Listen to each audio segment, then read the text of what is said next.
Okay, so I made a little change to the build. I had watched this creator, Don the Clown. Sorry, Don the Crown. My bad on that, dude. Seems like a pretty chill guy. He's got this Comet build that he's been doing with Monk. And I'll link his video down in the comments. So basically, like, I've changed it over so that I have a little bit more spirit. By the way, check out this ring I got.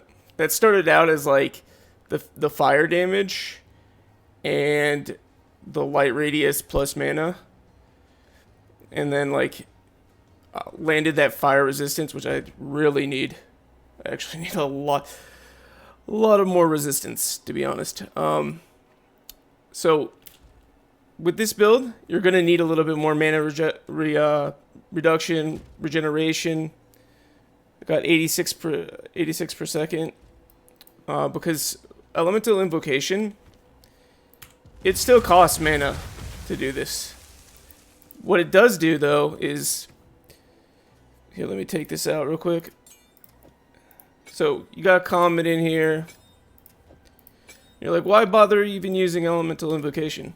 Well, this is the reason I could tell so far, because I have to do all that if I want to cast Comet. But with elemental invocation, it just casts while you're doing whatever else you're doing. And it's nice like that. So right now, I'm kind of using that to freeze mobs on the exterior of where I'm fighting, and for extra damage. Plus, it looks cool as hell. That's always a plus. And yeah, just to remind you, so like it's gonna cost. I had like 215 dex. I kind of had to move a lot of that over to int. Just wanted to try the build out, and so far it's going pretty well.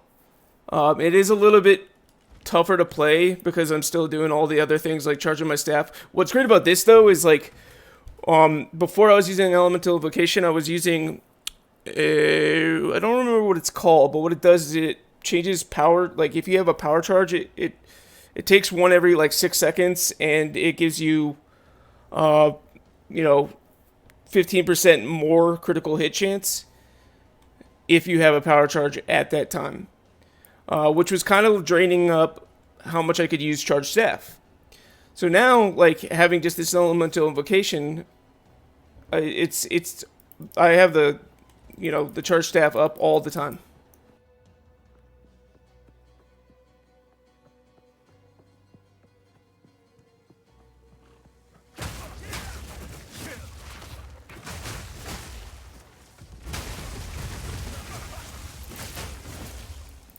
See how like I've always got the power charge, it's not draining it. Kinda got lucky there where it didn't consume it twice in a row, but you can still put the bell down, and then you could even have the meteor hit the bell if you want to back out, kinda save yourself. Okay, we got a lead coming in here. See how bad I can misplay this and still do well. Okay. Nice. Oh, and elemental invocation works like basically like whenever you freeze something, it gives you energy, and that energy will give you stacks of elemental invocation that you can use to drop meteors. You might be asking, what do I have in the meteor slot? Because I didn't show you then. I have a spell cascade and spell echo, and this is directly taken from Don the Crown's video. He does a very different build than I do for like, well, not very different. He still uses Ice Strike. He's not using Whirling Assault. He is using the Bell, but he's using some of the whatever the non-invocator spells are to do it just a little different. I can't tell you which one's better or worse. I feel like this is maybe better for bosses, just because this interaction does so much damage.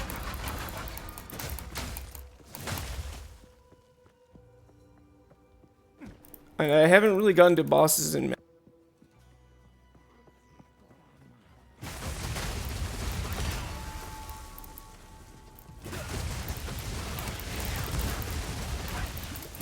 Oh, mana.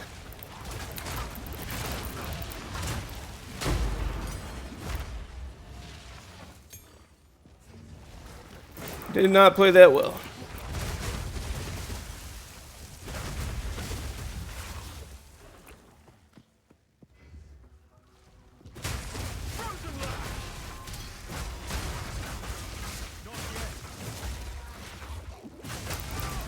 Don't forget to hit your charge staff.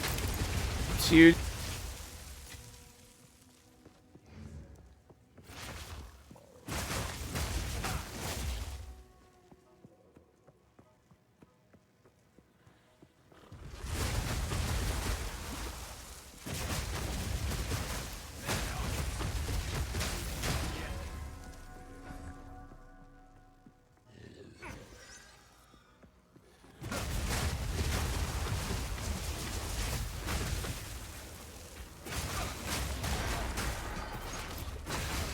The one thing,